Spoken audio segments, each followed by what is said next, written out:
अगर आपने घर में एरेका पाम लगा रखा है और उसकी जो ग्रोथ है वो अच्छी नहीं है तो आप इस वीडियो को लास्ट तक ज़रूर देखिए। मिट्टी में कुछ ऐसी चीज़ें हम मिलाने वाले हैं जिससे एरेका पाम की जो ग्रोथ है वो काफ़ी फास्ट हो जाएगी और आपका एरेका पाम भी बहुत ही ज़्यादा घना हो जाएगा। तो क्या क्या हम अपनी मिट्टी में मिलाने वाले हैं और अगर रिपोर्टिंग करने वाले हैं तो मैं रिपोर्टिंग के ज़रिए ही आपको बता रही हूँ कि किस तरह से इसकी रिपोर्टिंग करनी चाहिए, जिससे कि आपका एरेका पाम जो है ग्रो भी करेगा फास्ट तरीके से और इसके साथ साथ जो है आपके एरेका पाम की ग्रोथ भी तेज़ हो जाएगी। ये टाइम जो है रिपोर्टिंग के लिए सबसे अच्छा टाइम है, इससे बेस्ट टाइम कोई सा भी हो नहीं सकता है।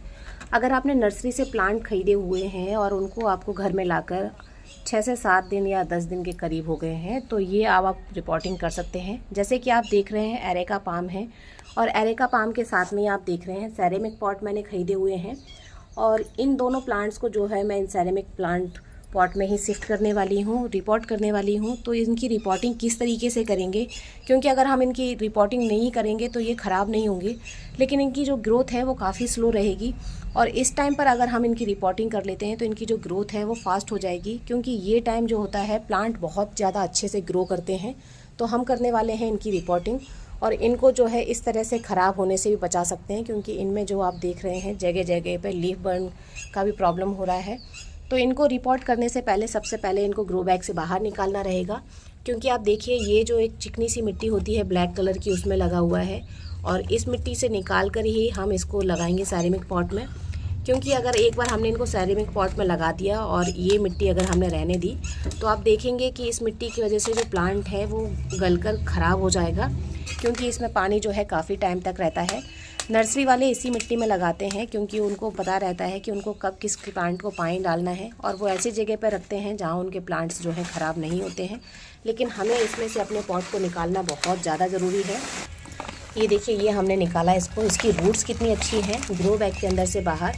अब इस मिट्टी को जितना पॉसिबल हो सकेगा हम इसको इससे हटाएंगे, जिससे कि ये मिट्टी कम से कम हो जाए। तो आप देखिए इसकी जो टॉप लेयर है यहाँ से हम इस मिट्टी को हटा सकते हैं। तो थोड़ा थोड़ा जो है हम इसकी मिट्टी हटा देंगे, सारी मिट्टी नहीं हटाएंगे, क्योंकि मैंने जो अपनी खुद की गार्डन सॉइल बनाई हुई है उसका रेशियो जो है वो मैं आपको बता दूंगी कि क्या है। उस तरह की मिट्टी में मैं इसको लगाने वाली हूँ, क्योंकि मेरे पास जो पहले भी रखे हुए हैं एरेका पाम उनकी भी ग्रोथ काफ़ी अच्छी है। और यही टाइम होता है जब अगर आप मल्टीप्लाई करना चाहते हैं एरेका पाम को तो आप इसको मल्टीप्लाई भी कर सकते हैं, क्योंकि ये जड़ों से मल्टीप्लाई होने वाला प्लांट है। इसको जो है आप ऊपर से कटिंग से मल्टीप्लाई नहीं कर सकते हैं, या तो आप इसको बीज के ज़रिए लगा सकते हैं या फिर आप इसको ऐसे नीचे जड़ से जो है सेपरेट कर कर इस प्लांट को लगा सकते हैं। काफ़ी स्लो जो है प्लांट ये ग्रो करता है, इसीलिए इस प्लांट की जो है सही टाइम पर सही काम करना बहुत ज़रूरी है। ये टाइम जो है रिपोर्टिंग के लिए तो बहुत बेस्ट होता है, लेकिन प्लांट की जो रूट्स हैं उनको डिस्टर्ब करने के लिए अच्छा नहीं है। तो जितना पॉसिबल हो सके उतनी ही मिट्टी हटाइए, या फिर बेस्ट वे ये है कि आप इसको पानी में सोख करके, अगर आपको प्लांट्स को मल्टीप्लाई करना है तो आप इसको मिट्टी को जो है पानी में सोख करेंगे तो ये इजीली जो है सेपरेट हो जाएंगे। फिर आप 1 से 2 और 2 से 3 एरेका पाम आसानी से बना लेंगे। तो फ्रेंड्स ये मिट्टी जो है हमने बना के रखी हुई है एरेका पाम के लिए, और आप देखिए नीचे मैंने जो है होल को कवर कर दिया है और इसी में जो है हम पहले मिट्टी डाल देंगे अपनी, और मिट्टी डालने के बाद में देखेंगे कि कितना लिमिट तक ये पहुंच गया है, क्योंकि हमें फिर इसका जो है ग्रोथ देखकर कि प्लांट हमारा कहाँ तक पहुंचने वाला है उसके अकॉर्डिंग ही हम अपने प्लांट को जो है शिफ्ट करेंगे। अभी ये काफ़ी गहरा है और मैंने जानबूझकर थोड़ा सा बड़ा लिया है पॉट, क्योंकि मेरा एरेका पाम जो है काफ़ी बड़ा है आप देखिए। और इसको अगर मैं एक बार शिफ्ट कर दूंगी और रिपोर्ट कर दूंगी तो बार बार इसकी रिपोर्टिंग नहीं करनी पड़ेगी। आप इस टाइम पर इसमें जो है नीम की खली और फंगीसाइड का ज़रूर यूज़ कीजिएगा। अभी तक जो ये मिट्टी थी इसके अंदर था गार्डन सॉइल, गोबर की खाद, और इसके अंदर हमने डाल रखा था रेत। तो जब हम इंडोर प्लांट्स के लिए मिट्टी बनाते हैं तो उसमें हम गोबर की खाद की जगह डालते हैं वर्मी कंपोस्ट। अब हम इसमें डाल रहे हैं नीम की खली। ये बड़ा पॉट है इसलिए इसके अंदर हम डाल रहे हैं 2 मुट्ठी नीम की खली। अब इसके बाद में मैं डाल रही हूँ सीवीड ग्रेन्यूल, क्योंकि ये धीरे धीरे जो है रिलीज़ होते रहेंगे मिट्टी में और हमारे प्लांट को जितना भी पोषण चाहिए होगा वो देंगे। और इसके बाद में इसमें हम डालेंगे साफ फंगीसाइड, जिससे किसी भी तरह का फंगस, वैसे तो हमने इसमें नीम की खली डाली हुई है लेकिन फिर भी 2 चम्मच के करीब जो है मैं इसमें डाल रही हूँ साफ फंगीसाइड। अब इन सारी चीज़ों को जो है हम अच्छे से मिट्टी में मिक्स करेंगे और मिक्स करने के बाद में जो मैं लास्ट चीज़ इसमें डालूंगी पानी के साथ में मिलाकर, आप देखेंगे उससे ना तो हमारा प्लांट शॉक में जाएगा और बल्कि हमारे प्लांट की जो रूट्स हैं वो बहुत तेज़ी से ग्रो करेंगी और रूट्स के ग्रो होने के साथ साथ जो हमारा प्लांट है उसकी ग्रोथ बहुत ज़्यादा बूस्टअप हो जाएगी। अब ये हमने अपना जो है एरेका पाम इसके अंदर रख दिया है और इस चीज़ का थोड़ा सा ध्यान रखना है कि ये ऊपर ही रहे। इसकी जो जड़ें हैं ज़्यादा आपको दबानी नहीं है।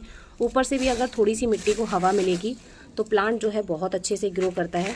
इसके बाद में इसके साइड से जो बची हुई मिट्टी है वो हम डाल देंगे इसमें।